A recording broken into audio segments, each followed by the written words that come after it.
Слышь, китаец, давай к нам. Фу, что это?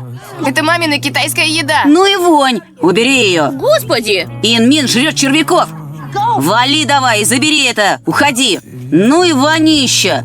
Привет, как прошел первый? Они сказали, мой обед воняет. Он очень вкусный. Пришлось есть за спортзалом, где уборщик запускал змея.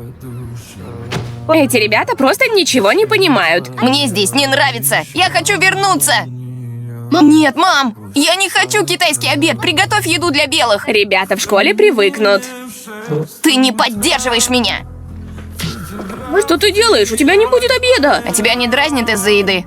Пока нет. Еще не вечер. Привет, зайчик, держи лимонад. А мне почему не приносит лимонад? Не зацикливайся. Эй, ты чего? Привыкай, теперь ты козел отпущения. Неправда. Сейчас моя очередь, китаёза.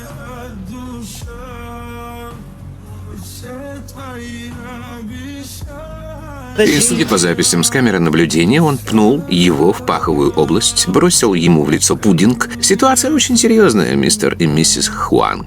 Да, серьезно, мы очень расстроены, что вы ничего не сделали, чтобы защитить Эдди.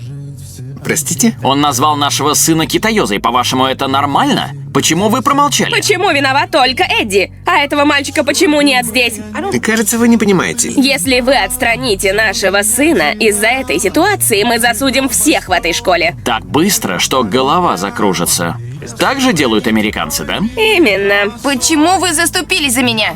Ты молодец, что не хулиганишь, но я не разозлюсь, если ты будешь защищать себя. Вот почему.